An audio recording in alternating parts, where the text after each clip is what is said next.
Influencing people who do not like you is one of the most emotionally demanding leadership challenges. It feels uncomfortable. It can feel personal as well. And sometimes it quietly triggers self doubts. Many leaders believe influencing comes from rapport or likability, but influence actually comes from something deeper. A few years ago, I coached a senior leader who struggled with one stakeholder.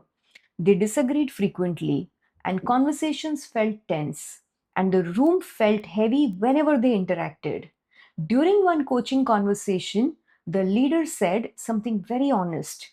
I don't think the person likes me, and it affects everything. That moment helped us explore an important shift in perspective. Influence does not begin with being liked, it begins with emotional steadiness and clarity of intent. When someone does not like us, our nervous system reacts. We become guarded. Sometimes we withdraw. Sometimes we over explain. Sometimes we try harder than necessary. This emotional reaction quietly reduces our influence. People sense emotional tension before they hear our words. They respond to emotional energy faster than they respond to logic. The more personal the situation feels, the more important emotional regulation becomes. Here is a perspective that changes everything. Not everyone who disagrees with you dislikes you, and not everyone who dislikes you will resist your ideas. People carry their own histories, their own preferences, their own pressures. Your role as a leader is not to manage their feelings. Your role is to manage your presence. When your presence feels steady, people feel less defensive. And when defensiveness reduces, influence becomes possible. Influence in difficult relationships grows through a few simple qualities: consistency, clarity, and emotional neutrality. Leaders who influence well in challenging relationships do not personalize resistance. They stay anchored in purpose. They respond thoughtfully instead of reacting emotionally. That steadiness communicates credibility. There are a few practices that help leaders influence even when personal chemistry is missing.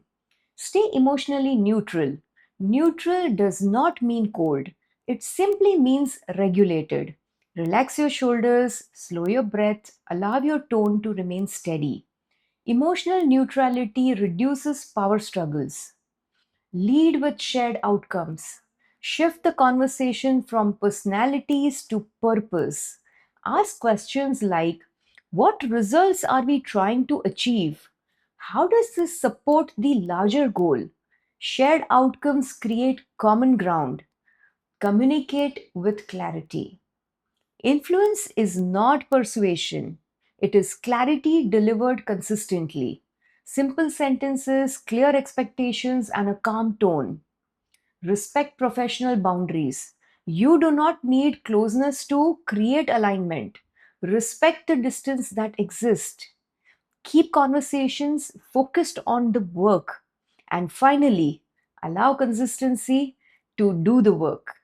You do not need immediate approval. Show up prepared. Follow through on commitments. Remain predictable in your conduct. Consistency slowly builds credibility. Influence is often misunderstood.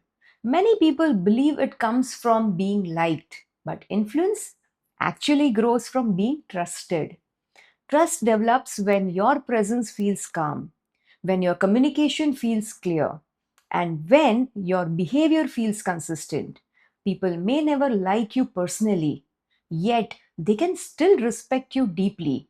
And that respect is often enough to influence to flow. If you are navigating complex stakeholder relationships or preparing for greater leadership responsibilities, coaching conversations can create space for deeper reflection. The chemistry call link is shared in the description box.